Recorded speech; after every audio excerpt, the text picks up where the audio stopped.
Bueno, vamos a reflexionar y examinar dos modelos terapéuticos. Uno se llama panorama social y el otro constelaciones familiares. Panorama social evidentemente es menos conocido, pero ambos tienen mucho en común. Porque Lucas Derks es contemporáneo a Hellinger, ¿no? Lucas Derks es el creador de Panorama Social y Bert Hellinger el supuesto creador de las constelaciones familiares. Lucas Derks es de origen holandés, sí, y Bert Hellinger alemán. Bert Hellinger era un soldado que luego se hizo cura y que toma las formas de trabajo familiar, no se llamaba constelaciones familiares, de la iglesia y le genera unas leves modificaciones. Y con eso sale el modelo de constelaciones familiares. Lucas Derks crea un modelo que es, si bien es similar, es muy similar, ahora voy a nombrar un poquito de qué se trata, plantea algunas cosas más, unas formas más simples de trabajo, más accesibles. Bueno, ¿cómo es esto? Bueno, para los que no conocen, brevemente hago un repaso sobre las constelaciones familiares. Hay una serie de órdenes del amor, así las llama Bert Hellinger, que en realidad es una interpretación o una carga hacia el campo, una proyección hacia el campo, desde su perspectiva, desde su historia, ¿no? En donde carga y dice, bueno, esto es así, asá, la relación entre padre e hijo, la relación entre pareja y pareja, entre hermano y hermano, hay una cierta configuración. Esa configuración es la carga que él le agrega, la información que él le agrega al campo, de acuerdo a su idiosincrasia. Bueno, Lucas Derks, en lugar de eso, no carga de ninguna información el campo. Pero esto de campo es algo abstracto, es algo muy abstracto. Así que vamos a examinarlo y ver distintas posibilidades de lo que es este campo, ¿no? Entonces se abre este campo de información y en ese campo se eligen en el espacio las disposiciones de familiares o personas que van a estar incluidas en este sistema, ¿no? Y el facilitador va a proponer distintos movimientos dentro de ese campo y de esa representación. No digo teatral, pero bueno, va a usar personas para representar personajes. También se puede usar con elementos. Y esas modificaciones que va a sugerir van a generar un cambio en la persona, ¿no? Bueno, acá está lo maravilloso de Lucas Derks. Lucas Derks va a abrir ese espacio y me encanta que le diga espacio mental, que le diga espacio, fundamental, abrir espacio. Y lo que de alguna forma implícita y explícita, todo buen terapeuta debe saber que estamos trabajando con un campo de representaciones, por ejemplo con un campo de representación mental. O con un campo de representación de información. ¿Qué quiere decir? Campo de representación de información. Es decir, que voy a poner en un espacio cómo me estoy representando el sistema, cómo me lo figuro, cómo tal vez espacialmente toda la información que tengo, por ejemplo, toda mi creencia, mi sensación, mis emociones, mis juicios y todo eso, en vez de pasarlo, en vez de expresarlo en forma conceptual, como pienso esto, siento esto por esta persona y cuando me hablas así, toda esa información, en vez de expresarla de esa manera, la voy a expresar en forma espacial. Es decir, que el lugar en donde esté y la dirección a la que mire y la altura que tenga esa persona va a ser toda esa información que es más complejo desglosarlo todo en forma conceptual, pero en esto va a ser en una lógica espacial. Es como, incluso también podría ser una inteligencia metafórica, es como, por ejemplo, todo lo que yo pienso y todos los juicios y no sé qué que pienso de X persona, si lo traslado a la inteligencia o a la representación metafórica, bueno, diría es como un ángel para mí. O es como Shrek, y con toda esa carga. Pero para mí, Shrek va a ser ese símbolo, ¿no? De formación más abierto y complejo. Que en lugar de decir, pienso esto, siento esto, todo analíticamente, lo digo metafóricamente. Bueno, esto, el campo de información, va a ser una forma de decirlo espacialmente, por decirlo así. Entonces, cuando me abro a la percepción de cómo yo me represento mi sistema, y esto es fundamental, que siempre estamos trabajando en el nivel de la mente. Si trabajo a nivel de representaciones mentales, estoy hablando de la maqueta mental que tengo, de la maqueta mentalmente que tengo. La imputación de significados, las suposiciones, las creencias, todo eso es mente. Los juicios de valor, todo eso es mente. Y esa configuración se va a ver ahí. Por eso, ¿por qué hago esta aclaración? Porque todo este juego va a ser, estas dinámicas de movimientos de la mente representados en el campo de información espacial, no tienen nada y absolutamente nada que ver con un camino espiritual, con una práctica espiritual o con algo del espíritu, por decirlo así. Aunque todo, tomarse 10 cervezas de tal marca está dentro, digamos, del espíritu, de la esencia de lo que somos, también sucede dentro. Bueno, de igual manera, estos juegos mentales. ¿Bien? Entonces, las diferencias. Lucas Derks, que clarifica la mente, sacando de oscurecimiento, sacando de una suposición mágica, muestra este espacio y genera algo que para mí es muy valioso, que es como una suerte de autonomía o recuperación de la autoridad con respecto a los movimientos dentro de ese sistema. Porque los movimientos los hace uno.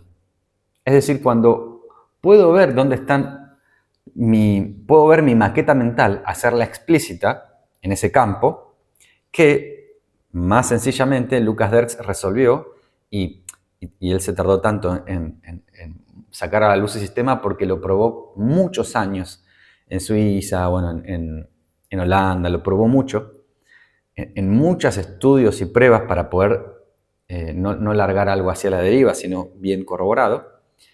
Entonces, él probaba que se podía hacer sin meter información de otras personas, ¿no? Sin meter toda la carga de otras personas que actúen mi representación mental, ¿no? Esos otros actores. Entonces iba a estar más limpio todavía el campo, más limpio de interferencias y más limpio de errores y de posibles interpretaciones extrañas o malos entendidos o disfuncionamientos o exageración o sobrecarga emocional y demás. Entonces lo hace en el espacio mental propio. O sea, se representa, es como ver la propia maqueta interna, ver cómo tengo eso en el espacio, cómo tengo el sistema, no sé, familiar, por ejemplo. Entonces, una vez que se configuró ese sistema, él detectó que hay ciertas relaciones, por ejemplo, relaciones de poder que se podían empezar configurar a través de modificar la altura en donde me estoy representando a la persona. Si la persona me la represento muy alta, aunque sea una persona bajita, pero yo me la imagino acá, tiene una carga de autoridad, a veces puede infundir miedo o demás. O a veces me puede dar seguridad o protección. Pero el cambiar de altura los ojos en donde me estoy representando a las personas iba a cambiar ese mundo interno, mental. Pero es del cual respondemos. Esta es una, bueno, las distancias, hacia dónde están mirando, hacia dónde están orientados. Todo esto es un cúmulo muy amplio de información que aparece, ¿no? Que esté mirando para allá y no para acá va a significar muchas cosas. Entonces, modificarlo en ese mundo representacional es mucho más rápido que empezar a analizar y desafiar las creencias y suposiciones y hacerlo desde ese nivel lógico.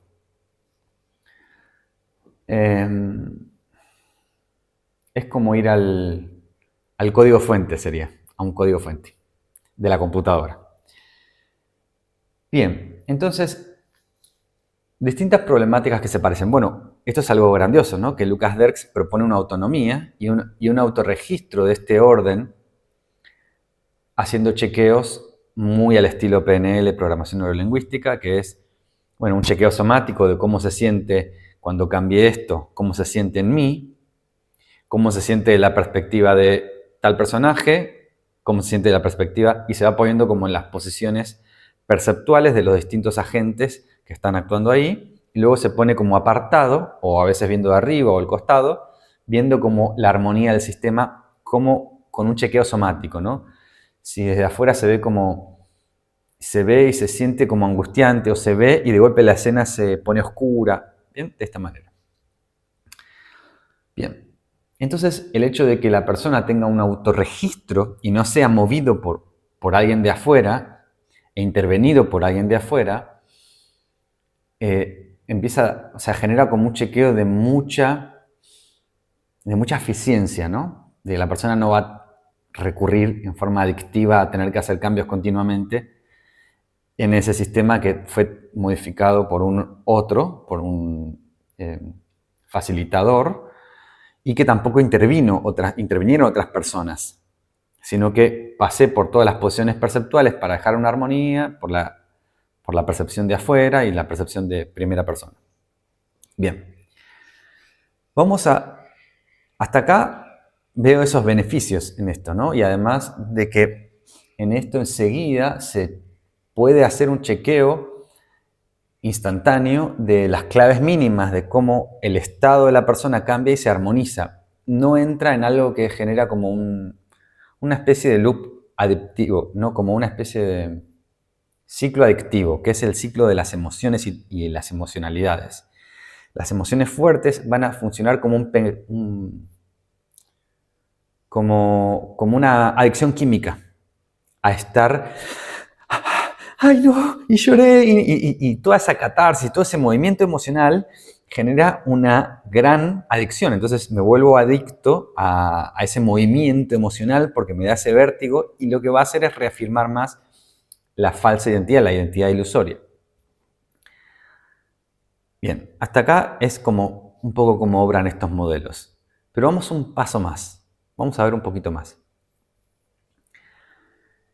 Lo que sucede en esos espacios o campos de información es siempre, vamos a llamar como el contenido de la información que se ve ahí, sea una información metafórica o sea una información espacial que representa muchas cosas, ese contenido está fijo.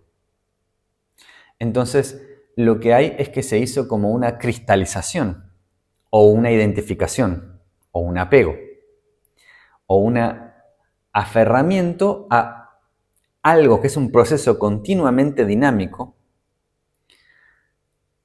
y quedó fijo. La persona, en todas las dinámicas, se asume como siendo quien es, creyendo, o sea, se asume en esa ignorancia creativa de creer que yo soy X y todo el contenido que pueda decir y pensarme. Y eso genera la fijación. Desde este punto, desde mi programa, voy a fijar esto así, fijar esto así, fijar esto así.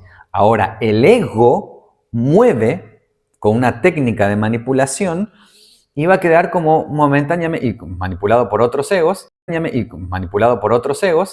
va a quedar como momentáneamente funcionando para, para que se acomode y esté más cómodo el personaje ilusorio construido y configurado. Yo creo que un salto de despegue que puede pegar las personas o se puede dar con estas herramientas tiene que ver con esto de la identidad y el reconocimiento de los campos de representación o los campos y espacios de información. Porque siempre que se esté identificado con el personaje, se genera un punto de apoyo para todas las fijaciones. O sea, una piedra sólida, un punto de apoyo para que se apoyen en esa identidad falsa, una foto que es X sistema familiar disfuncional. Solo se puede dar si me dan un punto de apoyo. Ahora, si en lugar de un punto de apoyo, si ese programa construido, idealizado, de uno mismo,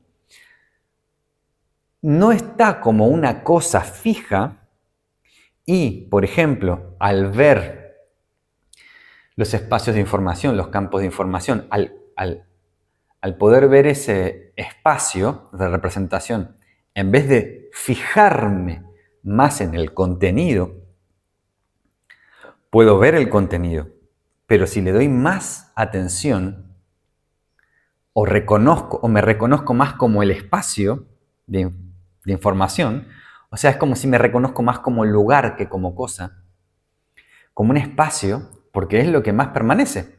Fíjense, o sea, voy a una constelación, está todo de esta manera, mi identidad está así y todas estas personas están de esta manera. Voy a otra y constelo y va a estar de otra manera.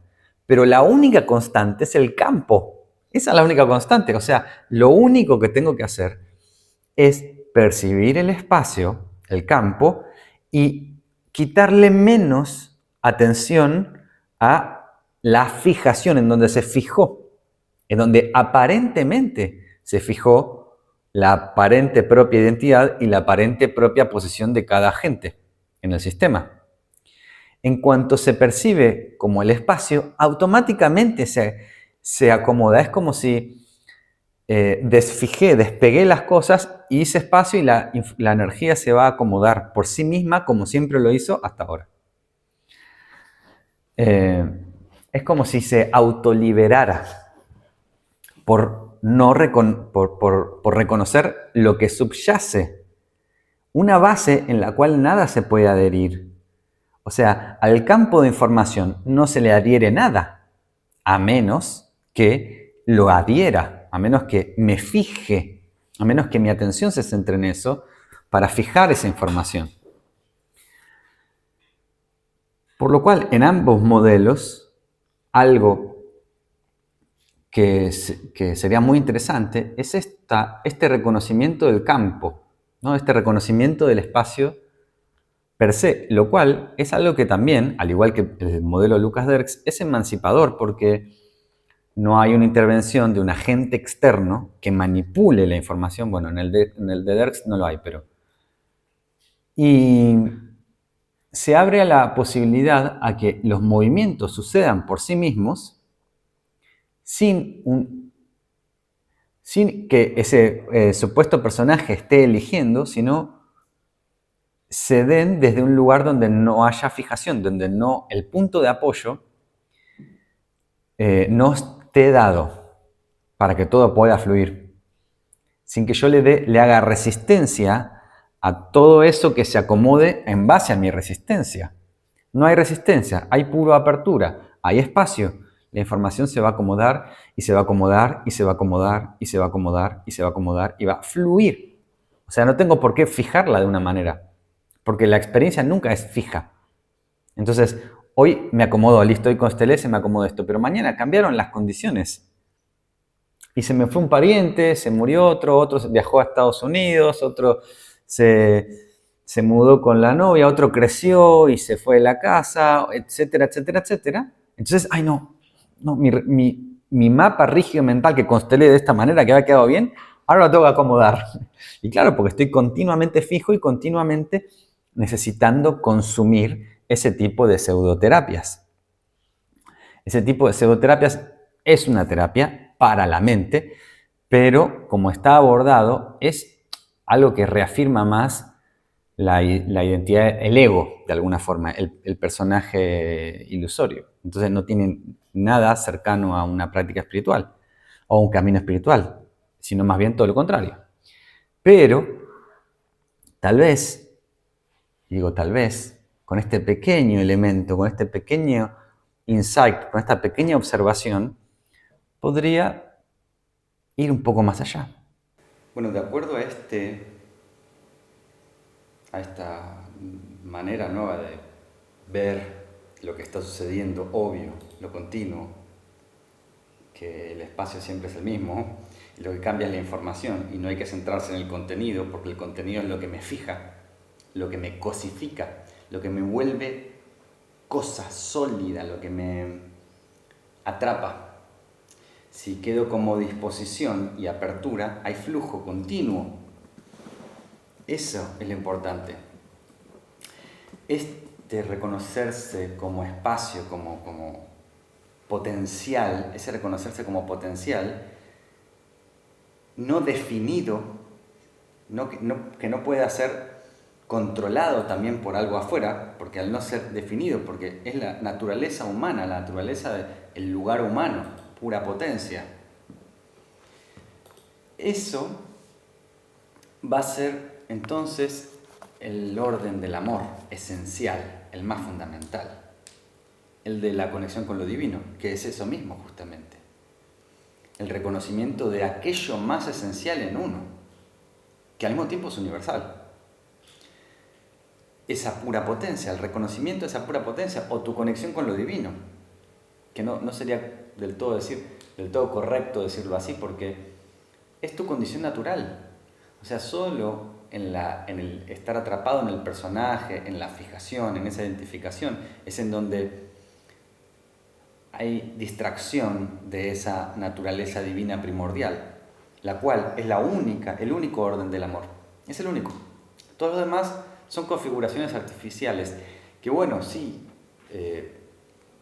es justo las críticas que le hacen a Bert Hellinger, que fue adoctrinado por jesuitas y que los jesuitas se infiltraron en el cristianismo de manera tal se infiltraron dentro de la orden jesuita hace ya cientos de años para enseñanzas espirituales profundas, empezar a distorsionarlas y generar un camino satánico. Y bueno, sí, es verdad, está bien, pero más allá de eso, de nuevo, no quiere decir que haya que descartar todo el método de nuevo, o sea, se puede tomar un elemento de algo, que es el mismo mecanismo que hicieron ellos, o sea, que hicieron los jesuitas, ¿no? Siempre toman algo de verdad, lo tuercen en cierta dirección y se vuelve ahora como más que nunca un mecanismo de consumo y de perpetuación de un continuo pecado, por decirlo así.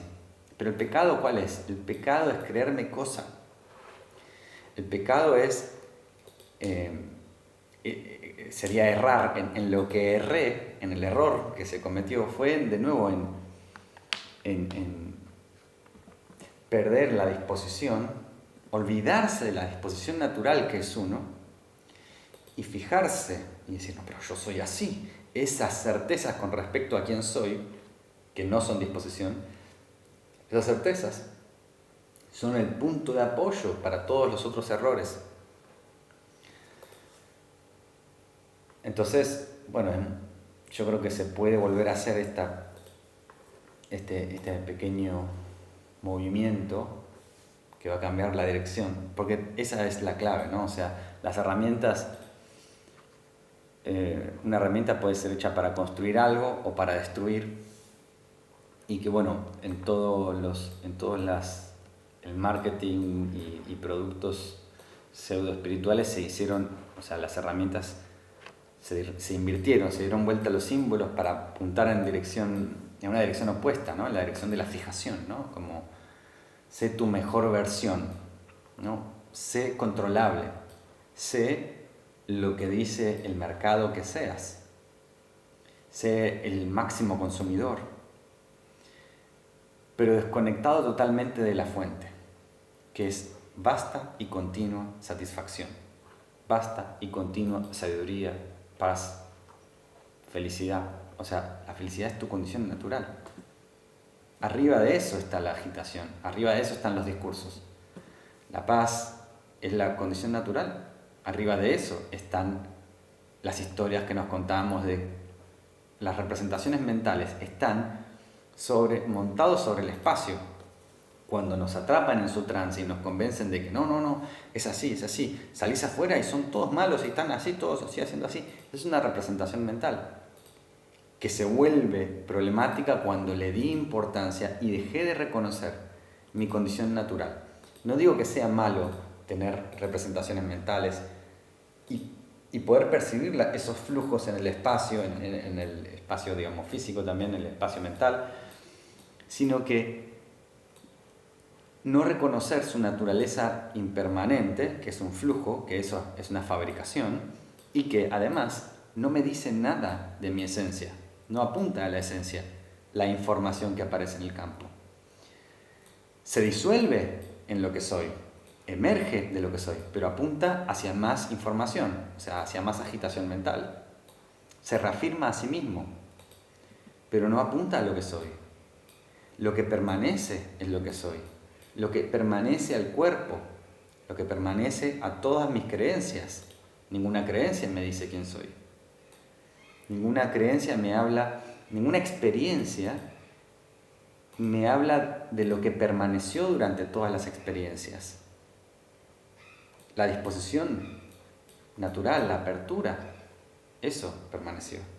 Si no, no hubiese podido haber otra experiencia, pero todas las informaciones son un flujo ilusorio, entre comillas, dicho así, o apariencias, porque aparecen y se van y fluyen.